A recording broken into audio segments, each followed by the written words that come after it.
Imagine la belle semaine qu'on va passer. On a 3 points. Quand tu regardes, en fait, tu t'aperçois que donc l'Allemagne et l'Équateur vont jouer entre eux. Au premier choix, l'Allemagne gagne, ça fait 6 points, mais l'Équateur est à 0, pendant que nous on est à 3. L'Équateur et l'Allemagne peuvent s'annuler avec un point chacun. Bref, nous, je pense qu'avec le Curaçao, on a, sans manquer de respect à Curaçao, là, je préviens tout le monde, mais on a 6 points assurés là. Avec 6 points, on est minimum deuxième. C'est énorme ce qu'on vient de faire là. C'est-à-dire que non seulement on fait une grosse entrée dans la Coupe du Monde en battant une équipe qui est dure à battre, mais en plus de ça, on a pris une option là pour au moins la place de deuxième. Et dernière chose, quand on voit des Yann Diomandé, le match que Yann Diomandé fait, le match que Amad Diallo fait, que même Eli Wahi fait, face à la défense fébrile de l'Allemagne, je pense qu'on a des chances face à cette équipe-là. On a de vraies chances face à cette équipe qui va nous laisser des espaces, etc. Mais Mac, tu vois que Yann Diomandé, son boss, c'était là, son big boss, toi aussi. Il dit le boss, il a te fait plaisir. Jay-Z. Absolument, non, mais c'est vrai que je ne sais pas si c'est ça qui a joué, mais en tout cas, écoute, Yann Diomandé fait un gros match, mais Singo, je pense que l'homme du match, c'est vraiment Singo. Il nous fait un énorme match défensivement. C'est lui qui tient la baraque en défense. Hein. Quand Agbadou était un peu fébrile, c'est Singo qui tient la baraque. Et puis le rush qu'il fait sur le but d'Amad, c'est extraordinaire, quoi. En fin de match, à 32 degrés, quand tout le monde est crevé, là, c'est là que Singo, l'athlète absolu, nous fait ce rush-là. Il a tué l'équipe adverse. Non, pour Max, tu comprends qu'il peut combiner avec Amad Diallo maintenant, hein? Attends, je vais te dire un truc, c'est que ça n'enlève rien au match de Doué. Non, Doué, son match est excellent. Doué a amené de la maîtrise aussi. Non, honnêtement, il y a tellement de bons joueurs dans cette équipe. Il y a tellement de bons joueurs. Et on est au tout début, hein. Non, bravo le téléphone et bravo à Faye. Est-ce que tu peux parler? Coaching parfait, Faye. Je vais faire une petite. Est-ce que tu peux parler? Je ne vais pas te couper, Max. Je vais juste dire. Je te rappelle, quand on a fait. Allô, oui, tu peux parler. Ouais, on a fait nos prédictions 5 jours avant la rencontre. Les gars nous ont dit leur charnière centrale. Ils nous ont dit Kosunu, Agbadou. Moi, j'ai dit, on va partir avec la même charnière qu'on a joué contre la France, c'est-à-dire Singo et puis Agbadou. Le gars n'était pas d'accord. Bon, mais il avait dit ça aussi. Hein. Singo latéral droit de base. Il n'était pas d'accord. Singo latéral droit de base. Voilà, regardez le match qu'il a sorti aujourd'hui. Ah non, vraiment, bravo, gars. C'était un match athlétique. Donc, on a répondu présent au début. Je pense qu'ils ont aussi les consignes du coach. Le coach a donné les consignes de mettre un peu de matelaton sur les mollets, les chevilles des joueurs là, pour qu'ils aient peur de nous. Donc, c'est ça. Et puis aussi, ce que moi j'ai vraiment aimé, si vous avez remarqué, à partir de la deuxième mi-temps, on a, comment on dit, la deuxième mi-temps, ouais. C'était pour nous, c'était notre deuxième mi-temps. C'était vraiment notre deuxième mi-temps. On dit, les gens ont loué l'Équateur, ils ont dit l'Équateur, ils sont forts, ils sont physiques, mais ils sont endurants. C'est ça aussi. On a remarqué qu'ils n'étaient pas endurants, ils ont levé le pied en seconde période. Et voilà. Donc, ce qui a fait que la Côte d'Ivoire a gagné aussi, c'est la profondeur du banc. Ceux qui sont rentrés, ils sont aussi forts que ceux qui étaient sur le terrain. Donc, ça a pesé pour nous. Exactement. Voilà, Tu donc, marques un vrai point là-dessus. Les remplacements de l'Équateur ne sont pas du tout de la même qualité que ceux de la Côte d'Ivoire. Ça, c'est vrai. non, même les autres pays africains. Moi, le Maroc avait joué contre l'Islande. Ils ont fait un match nul. Ils ont dit qu'ils n'ont pas la profondeur du banc comme la Côte d'Ivoire. Donc, si ceux qui sont sur le terrain, ça va pas. Ceux qui sont dehors, ça va aller. On a vu Sangaré, Inao qui sont rentrés. On a vu que le milieu a commencé à respirer en fait. Voilà, en défense, les ministres vont arriver. Et puis aussi, il faut noter une très belle entrée de Kosunu. Kosunu, on voulait montrer qu'il était là aussi. Voici, il est en train de perdre sa place. Hein. Déjà, même, il y a un embouteillage en défense. Ils vont venir mettre 5 encore dans le groupe pour faire les classements. Donc là, il est rentré. Mais Pascal, il y a une équipe où Adengra reste sur le banc.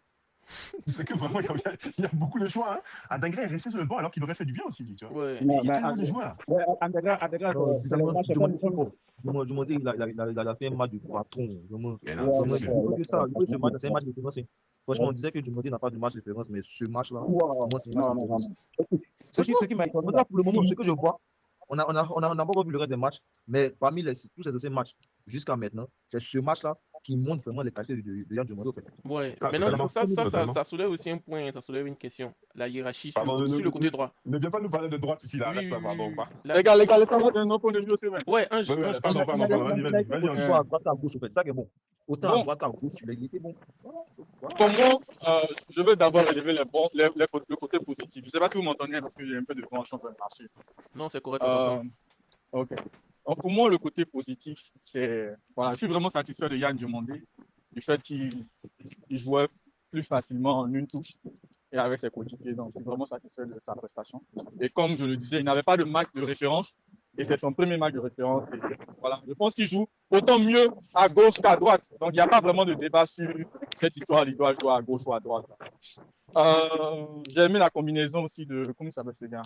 L'entrée de Boni et la combinaison de Boni et Wai. J'ai vraiment aimé ça.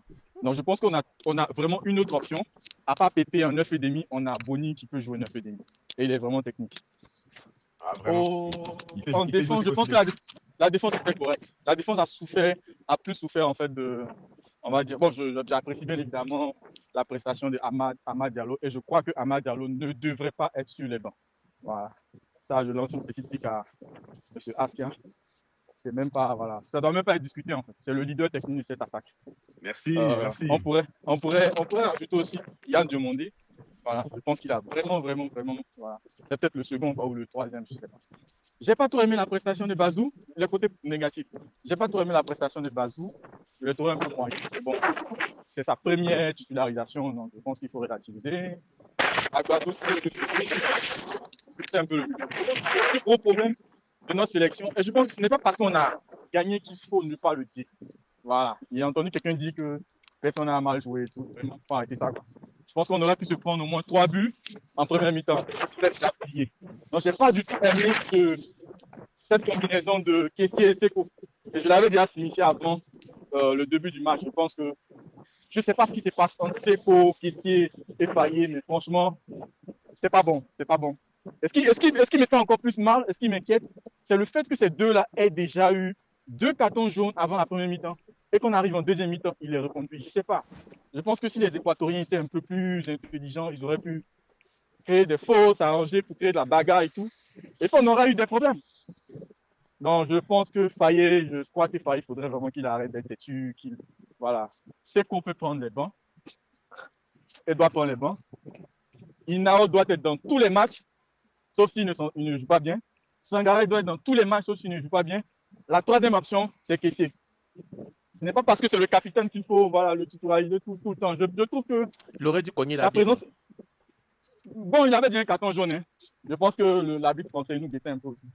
Donc, vraiment, j'ai pas du tout aimé ce milieu-là. Si on joue comme ça contre l'Allemagne, d'obligation, on va prendre 4-0, 4-5-0 rapidement. Parce qu'on a été vraiment sauvés par. Non, mais c'est la vérité. Non, attends d'abord, Marc, s'il te plaît. Moi, je suis content. Je suis content. Voilà.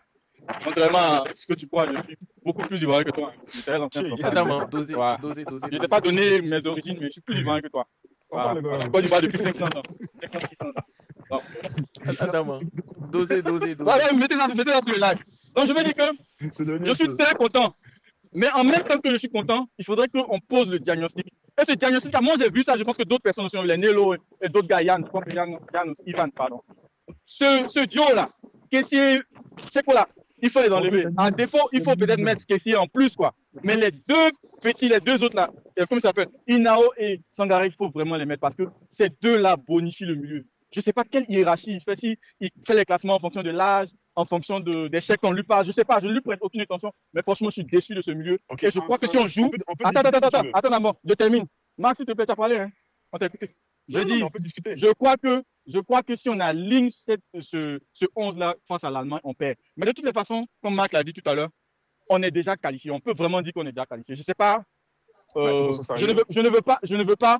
On ne sait pas ce que ce domaine nous réserve. Voilà, je ne veux pas être orgueilleux, mais je pense qu'on pourrait facilement gagner Curaçao. Donc, techniquement, c'était le match le plus difficile en raison du fait qu'on pouvait se tenir avec l'Équateur, mais aussi en raison du fait que c'était le premier match en fait. Voilà. Donc, le fait qu'on ait gagné lors du match était très important. Le fait qu'on ait gagné, vraiment, bravo Payet, mais ne sois pas têtu. Voilà. Tu as deux milieux qui ne foutent rien, qui ont 2 cartons jaunes. Tu enlèves au moins un à la mi-temps. Déjà, ça, c'est un. Tu vois ce que je veux dire? Et puis, voilà, quelques minutes après, tu enlèves le second. Parce que c'est ce qu'il a fait, en fait, avec Guela. Je crois qu'il a enlevé Guela, après, il a enlevé Seko. On est tous d'accord. On est tous d'accord qu'on a été énervé un peu là du début du match de Seko et de Kessié. En tout cas, moi, je veux juste inviter à contextualiser les choses. Non, pardon, Max, s'il te plaît, je ne veux même pas contextualiser, s'il te plaît. Je ne veux même pas contextualiser parce que je t'ai dit la dernière fois, je t'ai dit que ce Seko-là. Non, je t'ai dit la dernière fois, je t'ai dit ça tout le temps. Je t'ai dit que ce Seko-là n'a pas le niveau. Je t'ai dit ça la dernière fois. Parce que regarde en première mi-temps ce qu'il faisait. Il m'a fait une passe. Il n'a pas le niveau, mais il joue. Il n'a pas le niveau. Il faut le mettre sur les bancs. On n'a pas dit qu'il ne peut pas apporter, tu vois. Peut-être qu'il peut apporter en intensité, regarde, en intensité, sur 10, 15, 20 minutes, peut-être qu'il peut apporter. Tu vois ce que je veux dire? Mais pas sur 75 minutes. Il a joué 75 minutes. Non, c'est pas correct. Franchement, c'est pas correct. Caissier, pareil. C'est l'association de deux gars lourds, voilà. Tu regardes comment il fait les passes. Tu dis, mais le gars, il a quel problème? Non, tu vas dire que Kessie a mal joué aujourd'hui. Non, je n'ai pas dit qu'il a mal joué. Ce que je te dit, c'est que Seko, c'est pas bon. Son association avec Kessié, c'est en dessous de la moyenne. Tu comprends ce que je veux dire? Je suis en train de te dire que dans la hiérarchie des milieux, je vois Inao et Sangaré en troisième position Kessié. Voilà, c'est à lui maintenant de faire sa sauce. C'est pour ça que je te dis que c'est pas une question de hiérarchie. En fait, c'est une question de contexte de match. En fait, il fait jouer Seko et Kessié, c'est parce qu'il voulait répondre à l'intensité physique là, des Équatoriens, tu vois. Je pense que Inao, par exemple, n'est pas derrière Seko en termes de hiérarchie. C'est juste contextuel. Pour ce match-là, il a préféré jouer avec ces deux-là. Non seulement pour répondre à l'intensité des Équatoriens, mais aussi parce que c'était un premier match de Coupe du Monde. Tu vois, donc il s'est dit, je ne vais pas jeter Inao, par exemple, dans ce premier match-là. Moi, je pense que Inao, comme à la CAN, il va gagner ses galons tout au long de la compétition et tu vas le voir jouer. Tu vois, évidemment qu'on joue mieux, on joue avec plus de maîtrise quand Inao est là. Évidemment. Mais Marc, moi, ce qui me dérange, je te dis que dans cette paire-là, Seko doit être sur les bancs. Donc, il y a 3 options, 4 options. Attends d'abord. Il y a 4 options. Il y a 4 options. Sur la table, il y a Gagon. Je n'ai pas dit qu'il faut faire entrer Gagon, mais il y a Gagon, il y a Inao, il y a Sangaré. Tu vois ce que je veux dire? Pourquoi tu te focalises sur Inao? Tu vois un peu ce que je veux dire? Je vais dire, s'il ne met pas Seko, il peut mettre Sangaré. Non, mais parce que c'est sans doute notre milieu de terrain le plus talentueux. On n'est même pas en désaccord. Je te dis juste qu'il faut comprendre. Il n'y a pas de contexte là. Le gars, il n'a pas le rendement qu'il faut. Il faut mettre la personne qu'il faut. Les gars. Ok. Donc, on a Adam qui veut parler. Parce que depuis, il attendait. Adam. Tonton Adam, ici, ok, merci de venir là-bas. Ok, moi, t'entends pas bien. J'aimerais d'abord féliciter. Et moi, j'aime l'équipe pour la victoire parce que déjà, aller gagner la victoire, ça montre vraiment que l'équipe a rien lâché. Et aujourd'hui, ce match-là a encore montré nous avons contrôlé un match à 100% tout au long d'une gérer ses temps faibles et aussi ses temps forts. Est-ce que la Côte d'Ivoire a su faire? En première mi-temps, les Équatoriens n'ont pas concrétisé. On est réuni les vestiaires avec de mieux. D'abord, il faut retenir ce résultat. Est-ce que ça coupe aussi de votre côté? Ouais, ça se coupe. Adam, c'est comme si c'était un con, il n'y a pas beaucoup de réseau. Ça lag un peu. Vous m'entendez? Oui, on t'entend, c'est mieux. Ok, donc je disais d'entrée que d'abord, moi, je tenais à féliciter un peu toute l'équipe pour cette victoire qui a été à l'usure, qui ont obtenu la victoire à l'usure, à l'arraché. Cela est synonyme ou cela montre encore moins en lumière l'état d'esprit du groupe qui ne veut rien lâcher, qui veut y croire jusqu'aux dernières secondes du match. C'est ce qui s'est passé aujourd'hui jusqu'à la 90e minute. Amad Diallo qui nous plante un but libérateur. Et moi, je suis vraiment heureux de voir qu'on a cette victoire à l'arraché. Et comme je l'ai dit, j'ai dit aussi que ce match nous a une fois encore de plus montré qu'un match de football, on ne peut maîtriser un match de football totalement à 100%. On aura nos temps forts, nos temps faibles. On a su gérer un peu nos différents temps faibles. En premier temps, on était vraiment en difficulté. Il y avait un problème de coordination, de mouvement entre les joueurs, etc.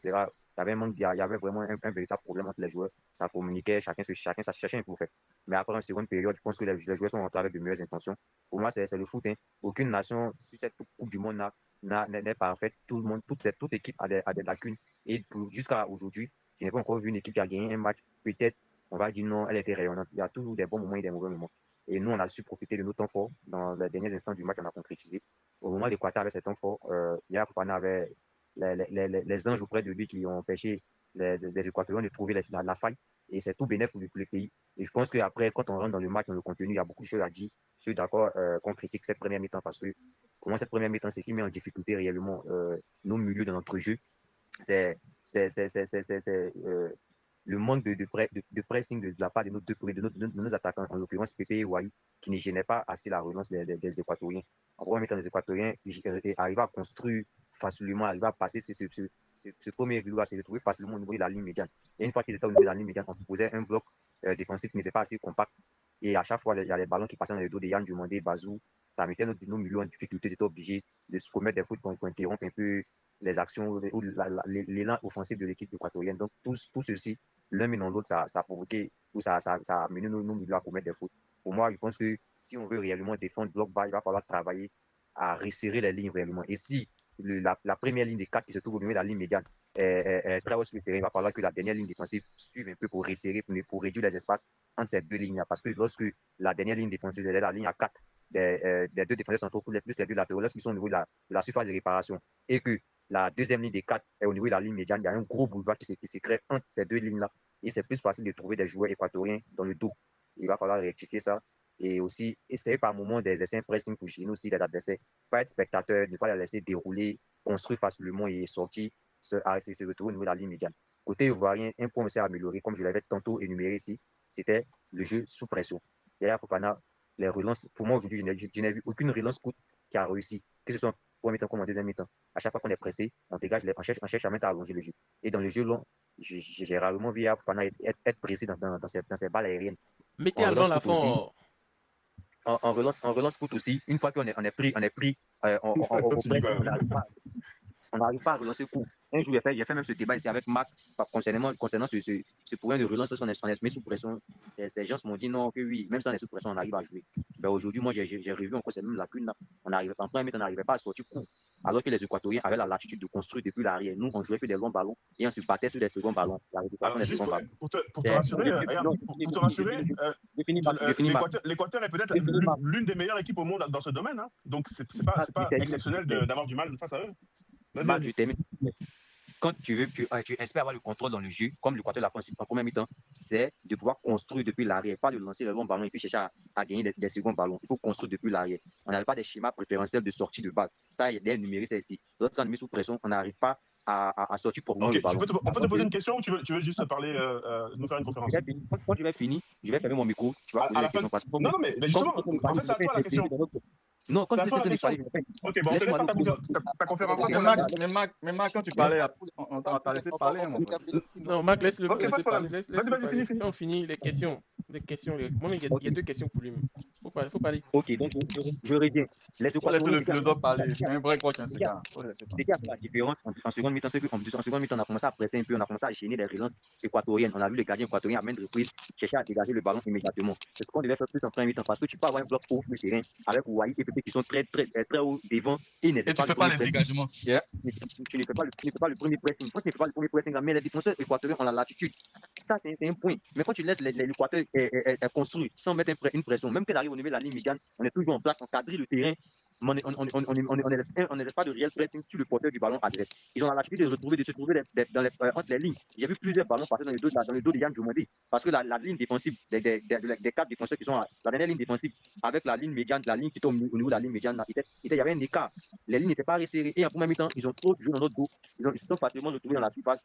On a eu la baraka, on n'a pas encaissé les buts, mais ça a travaillé. Il faut réduire encore au maximum les espaces. Et si on joue comme ça, en laissant beaucoup d'espace face à l'Allemagne qui aime vraiment jouer entre les lignes, ça peut nous porter préjudice. Maintenant, pour finir, je pense que il faut féliciter encore les gars et corriger, comme je l'ai dit tantôt, tout ce qui n'a pas marché. Mais pour le moment, savourons la victoire et reconnaissons aussi que Fremès a su faire les changements qu'il fallait. Moi, il y a une question pour toi. Pourquoi on n'a pas fait jouer au match à Kitty? C'est une question, ça. Est-ce qu'on peut ignorer la question? Oui, la période des questions, Marc, tu peux commencer. Attends, à un moment donné, il voulait qu'il fasse des activités. Mais juste, comment... C'est par rapport à ce que tu dis là, par rapport au long dégagement, etc. Tu vois, moi je trouve curieux que tu dises un truc pareil. Honnêtement, tu donnes des points très vrais, hein, même si je ne suis pas d'accord avec toi. Honnêtement, sur ce match-là, on a quand même davantage pressé qu'on le fait d'habitude. Ça, c'est une première chose. Mais tu as vu le match que Yann Diomandé fait. Si Yann Diomandé fait ce match-là, c'est précisément parce qu'on arrive à le toucher par des longs ballons. Donc, en fait, moi, je veux bien hein, que pour te plaire, on va faire des relances courtes, alors qu'on fait face à l'une des meilleures équipes en pressing. je pense que Caicedo est sans doute le meilleur presseur du monde et son équipe vraiment est l'une des plus performantes dans ce domaine. Toi, précisément dans ce domaine-là, enfin, dans ce match-là, dans ce contexte-là, c'est ce match-là que tu choisis pour relancer court. Mais c'est suicidaire, mon gars. Heureusement qu'on a relancé long. À chaque fois qu'on relançait long, on relançait notamment vers Yann Diomandé, et c'est lui qui nous a permis justement de maintenir notre tête hors de l'eau.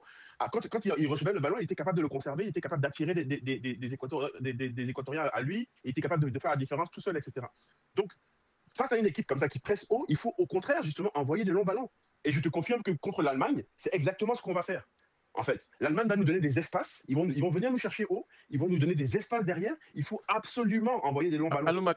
Tu vois, Allô, Mac. moi je te dis, le football... Ouais. Il y a un message pour les Allemands. S'ils ne donnent pas, on peut enchaîner le deuxième match en même temps. Hein. Voilà. Parce que ça me dit là, c'est trop loin en fait. On est pressé, exactement. Mais tu vois, moi je te dis, tu vois, le football, c'est pas du patinage artistique. Il n'y a pas de note artistique. Ok, c'est vrai que c'est plus beau quand on relance court, tu vois, et puis que voilà, on fait du beau jeu, du tiki-taka, etc. C'est pas nous ça. Et franchement, quand on relance long et qu'on touche Amad Diallo qui est capable de faire la différence tout seul, quand on touche Yann Diomandé qui est capable de faire la différence tout seul et de combiner avec nos attaquants en 1 contre 1, etc. Mais évidemment qu'on opte pour ça. Je ne sais pas ce que tu en penses, hein, mais vraiment, dans ce match-là, à chaque fois qu'on a relancé long vers Yann Diomandé, ça a été gagnant. Moi, je suis sidéré par tes propos. Aucune équipe sérieuse. Pour ceux qui sont à Yopougon, sidéré, là, ça veut dire quoi? Je suis l'inverse de Djaouli. Ok. Moi, je veux dire, aucune équipe sérieuse au monde va construire son système offensif sur de longs ballons et espérer gagner des seconds ballons. Parce que quand tu fais un dégagement long, là, tu espères gagner les seconds ballons pour pouvoir avoir la possession. Alors que l'objectif même du pressing haut, c'est d'obliger l'adversaire à jouer long. On oblige l'adversaire à jouer contre nature, à jouer long. Quand tu regardes les relances de la Côte d'Ivoire, Agbado est tout le temps dans la surface de réparation et là, Fofana place la balle. C'est parce qu'en première intention, il veut ressortir la balle courte, il veut faire une relance courte. Mais il n'y arrive jamais. Parce que pour faire des relances courtes, là, il faut reconnaître qu'il y a une manière de créer des supériorités à ce niveau du terrain là pour pouvoir ressortir le ballon face à la densité et au nombre de joueurs équatoriens qui seront là pour faire le premier pressing. Il y a une manière de créer cette supériorité numérique devant la surface. On n'a pas d'abord, on ne sait pas faire ça d'abord. C'est un point. Deuxièmement, quand l'objectif de l'équipe adverse veut te presser pour que tu puisses mettre les ballons dans la profondeur et mal construit et que tu tombes dans ce panneau, mais c'est ce qui s'est passé en premier temps. Ils arrivaient facilement à avoir le contrôle, le monopole du jeu. Parce que nous, on n'arrivait pas à avoir le contrôle dans le jeu et ils arrivaient à se retrouver facilement entre les lignes. On n'arrivait pas à les presser aussi pour gêner leur relance. Les gars arrivaient à se retrouver facilement face au but. Nul n'était la baraka derrière Fofana. On pouvait prendre 2-0 dans cette première mi-temps. Et ça sera la baraka derrière Fofana, ça va pas nous suivre toujours. Il va arriver un moment, ces erreurs, on va les payer cash. On va prendre 2 buts à la mi-temps. Aujourd'hui, on est sorti indemne. Face à la Corée du Sud, en match amical, on est sorti indemne. Face, comment on appelle ça, à la France, par moment, il faut faire des arrêts. Mais ça ne sera pas tout le temps. C'est des trucs à éviter. Et je vois pas le lien entre ça et le fait de relancer court et long. Mais bon, le pressing que tu relances court, tu peux éliminer les premiers adversaires qui veulent faire le pressing. Tu les élimines avec une passe précise qui tombe dans le pied de ton adversaire. Ce qui permet à ton adversaire d'être face d'être face au jeu, au fait. Quand tu fais le relance, tu aurais voulu qu'au plus fort du pressing équatorien, tu aurais voulu que Yaya Fofana donne le ballon à Badou, qui nous fasse un geste technique incroyable, qui relance tranquillement à Seko, qui lui-même, avec tout le pressing qu'on avait là. Quand il y a pour le cas du Maroc, le Maroc face au Brésil, malgré la pression brésilienne, le Maroc arrivait à sortir. Tu peux comparer la pression du Brésil avec celle que l'Équateur a fait aujourd'hui? Sérieusement, Adam, mais sérieusement. C'est ton point de vue. C'est une question que je te pose. Est-ce que tu as l'impression que Caicedo, par exemple, est moins performant que, par exemple, je sais pas moi, les joueurs brésiliens d'hier? On a l'impression qu'on ne regarde pas les mêmes matchs. C'est ton point de vue. Oui, c'est pas le point de vue du pape, c'est évidemment le point de vue. Mais tu vois, si le Maroc en première mi-temps, a dominé le Brésil, c'est parce qu'elle essaie de faire un pressing infernal. Elle essaie. Mais on te dit que, mais qu'est-ce que tu vas comprendre? Tu mélanges deux sujets. Tu gênes la violence de l'adversaire. Adam, tu mélanges deux sujets. Tu parles. Regarde, Adam, tu mélanges deux sujets. Adam n'est pas dit. Adam, d'accord. Il arrive. Il va taper si c'est fait, ça va arriver. Bon, les gars, moi j'ai des questions pour vous. Que pensez-vous du match de Kona? Joël, tu veux dire quelque chose? On n'a pas encore parlé depuis. Tu écoutes. Que pensez-vous du match de Kona? Moi, en tout cas, honnêtement, je pense que ça a été le moins bon peut-être sur ce match-là. En tout cas, physiquement, je trouve que il a du mal quand même, je trouve. Mais bon. Ok. Je sais pas vous, hein, mais. D'accord. En tout cas, faut vraiment respecter Yann Diomandé. C'est vrai qu'on l'a critiqué, hein. On a fait pratiquement 3 heures de débat sur lui en train de le briser. Je pense qu'il a écouté et il nous a entendu. En tout cas, moi je me suis demandé, mais c'est quel genre de joueur ça? Les Équatoriens ils vont rêver de lui hein, pendant plusieurs nuits, que ce soit à droite ou à gauche ou le petit il a transformé les défenseurs équatoriens en passagers clandestins.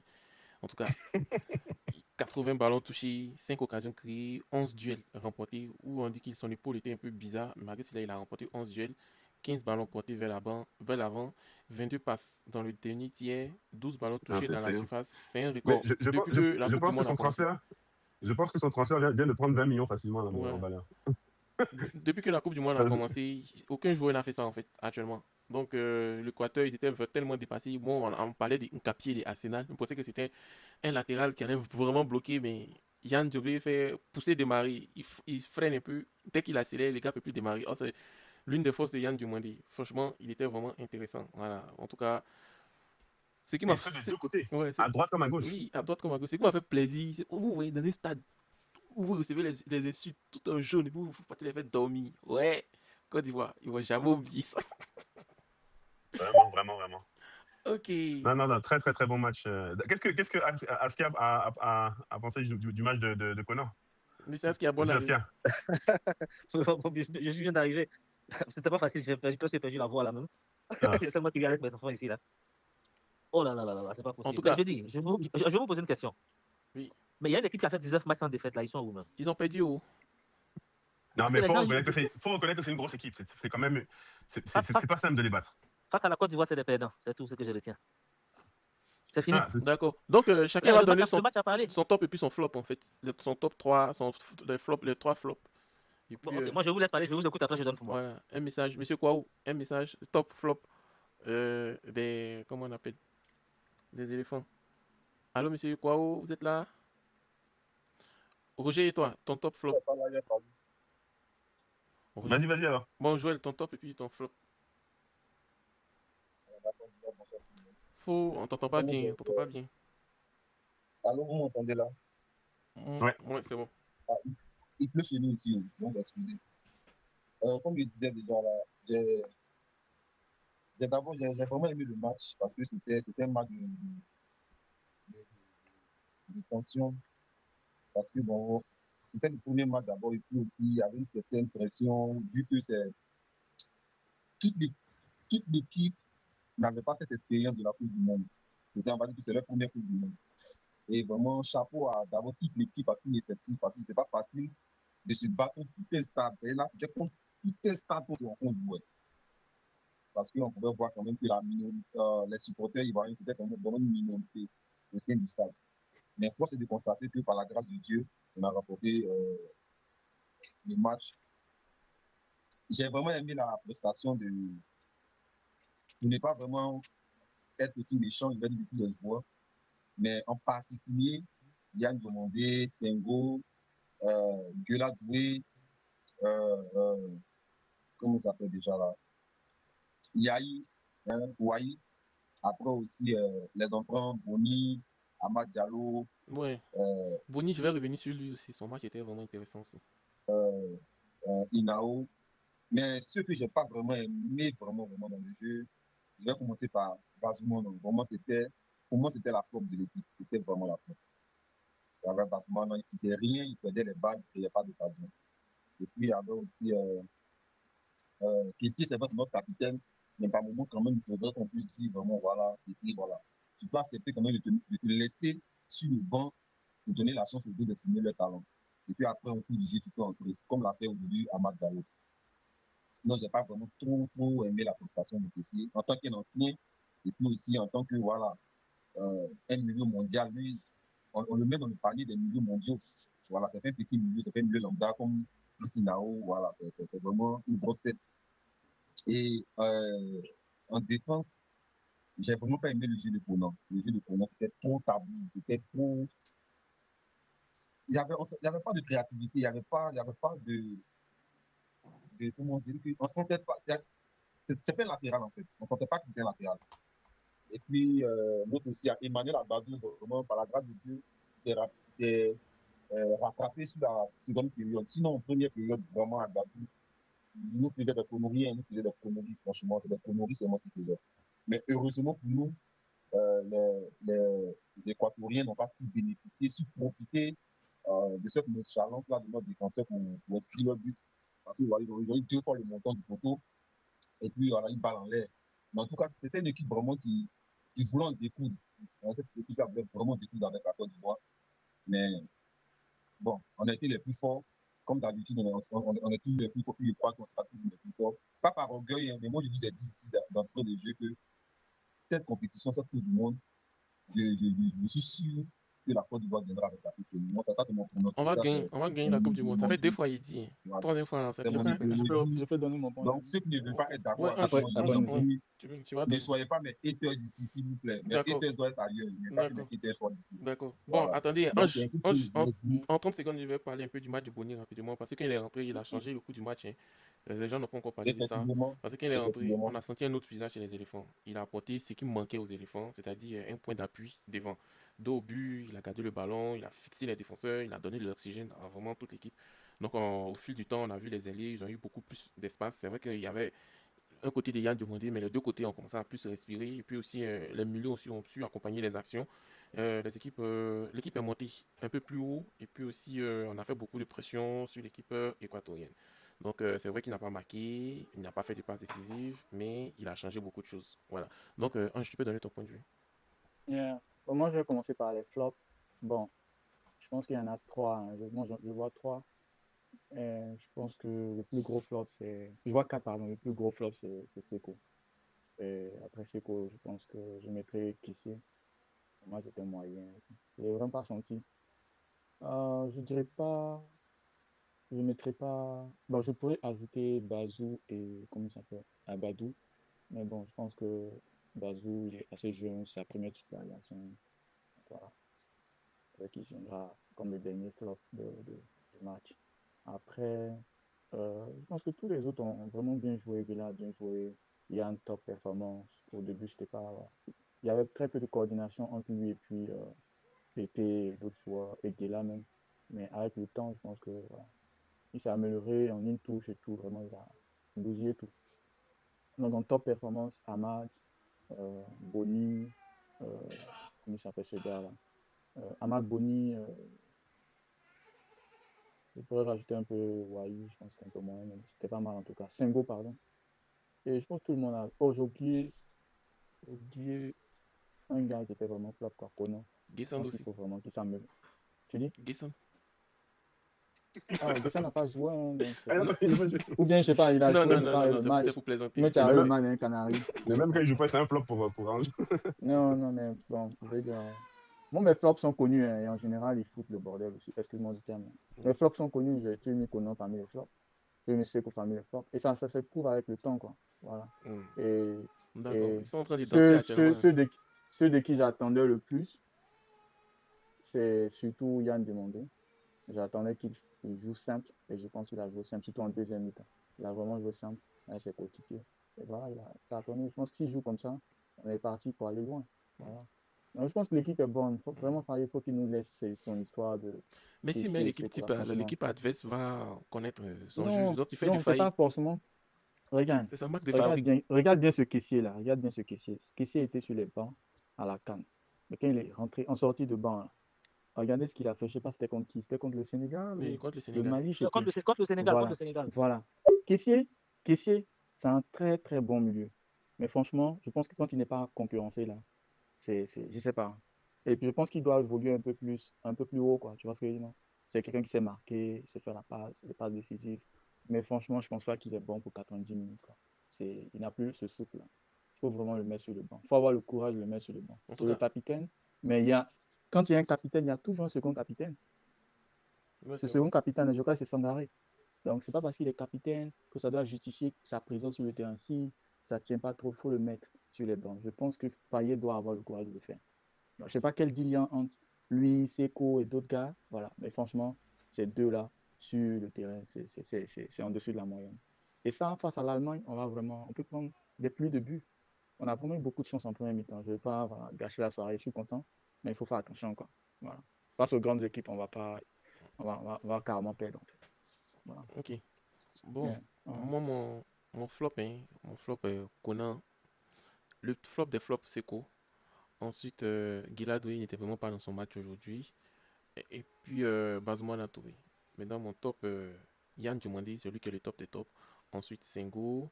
Après Sengo, Agbadou. Franchement, on dit il a porté colonne de sa femme pour venir jouer aujourd'hui parce qu'il a mis l'astro sur ses cuisses. On dit c'est colonne de sa femme. Et puis, bon, les deux attaquants, hein, voilà, ils ont fait ce qu'ils peuvent faire, chacun à sa palette technique. En tout cas, il faut se concentrer maintenant. C'est vrai qu'ils n'ont qu'à fêter aujourd'hui, mais demain, il faut vraiment se concentrer, il faut vraiment étudier cette équipe allemande. Et puis, Est-ce que je peux donner mon top et mon flop aussi? oui, Je sais oui, pas oui, moi, tu peux donner, tu peux donner, tu peux donner. Voilà. Moi, je commence par mes flops. Je pense que Ghislain Conan a floppé. D'abord, je vais dire que toute l'équipe, même déjà en première mi-temps, c'était pas trop ça, mais je mets ça sur le coup de l'émotion et puis de l'ambiance au stade qui n'était pas trop en leur faveur. Et donc, ça fait que chacun, les gens n'avaient pas bien joué leur coup. En tout cas, c'était très rare ceux qui arrivaient à sortir la tête du lot. Mais en seconde mi-temps, quand il y a eu la réorganisation, je pense qu'on a continué à voir un gars comme Ghislain Conan, qui ça ne donnait pas trop. Et lui, voyez, était carrément perdu dans le match. Il n'a presque rien apporté. Donc, je le mets aussi dans mes flops. Et Seko Fofana aussi, sur son côté, c'est vrai que quand il est revenu après, il a essayé de sortir la tête de l'eau, comme tout le monde d'ailleurs, mais il avait tellement floppé en première mi-temps que si on fait une moyenne, il est en dessous. Donc moi, mes flops là, je pense qu'il y a Bazmouna Touré aussi, Bazmouna Touré, Ghislain Conan, Eli Wahi, Seko Fofana. Voilà. Maintenant, mes tops. Pour moi, l'homme du match, déjà, c'est mon premier top, Yann Diomandé. Et j'ai dit aux gens qu'il faut qu'on le mette sur son côté. Ça le met en confiance et ça nous donne plus de force. Et il a prouvé aujourd'hui que sur son côté, c'est bon. Il peut commencer en Il mettait première l'homme du... mi-temps sur son côté, puis deuxième mi-temps, il va aller sur l'autre côté. Non, en première mi-temps, mais sur son côté, s'il y avait un PP qui était tranchant et puis un Eli Wahi qui était tranchant, on allait parler de 2 ou 3 passes décisives en première mi-temps. Il a fait ce qu'il devait faire. Mais il n'y a pas eu du répondant autour de lui. Et voilà pourquoi, quand après on a quitté en 4-4-2, on a terminé le match en 4-3-3. Et le 4-3-3, c'est notre système de jeu. Quand Pépé est sorti, on a fait rentrer le milieu de terrain, on va dire Chris Inao et puis l'autre là, comment je vais dire, Sangaré. Oui. Voilà, avec Tessier, on a terminé. Et en 4-3-3, on a bien joué en 4-3-3. On parle de 4-4-2, 4-4-2, on a seulement essayé peut-être contre la France quelques petits matchs, mais en 4-3-3, c'est notre façon de jouer. On était plus à l'aise en 4-3-3 et on a bien joué. Sans Pépé dans le milieu, avec Sangaré, Inao et puis Tessier dans le milieu. Et on s'est retrouvés. On est devenu plus dangereux, c'est là qu'on a marqué. Voilà, donc je me dis qu'il y a le système de jeu même qui est un top pour moi. Le 4-3, 3-3 nous va à merveille, c'est un top pour moi. Amad Diallo, top. Yann Diomandé, top. Et après ça, tout le reste de l'équipe, top. Voilà, à part les flops que j'ai cités en début. Voilà, donc moi, c'est ma façon de voir. Voilà, merci. Ok. Quelqu'un d'autre veut parler? Actuellement, la Tunisie est en train de jouer. Il y a la Tunisie qui est menée là. Hey, La Tunisie a mené 1-0. Bon, je vais le match de Tunisie, je vous reviens tout à l'heure. D'accord. Bon, les gars, Joël et puis Ange, vous voulez parler? Joël et Ange, vous avez levé votre main, vous pouvez parler. Si c'est pas comme ça, on va regarder le match de la Tunisie. Je pense qu'on va bien faire un débrief demain. On va laisser les gens se reposer et puis on va revenir encore plus fort demain. On va faire beaucoup plus d'analyse. Qu'est-ce que vous pensez de ça? Bon, personne ne répond. En fait, non, mais tu as raison. Moi, je pense qu'à froid, c'est mieux. Parce qu'à chaud, comme ça, là, on est trop dans l'émotion. Nos commentaires là seront trop biaisés. Mais à froid, à tête reposée, là, je pense qu'on va regarder le match après le matin. Et puis, on pourra faire de bonnes analyses. D'accord. Donc, merci aux abonnés, merci aux 10 000 personnes qui ont regardé, ça fait 10 000 vues. Et merci à vous. Donc, allez les éléphants.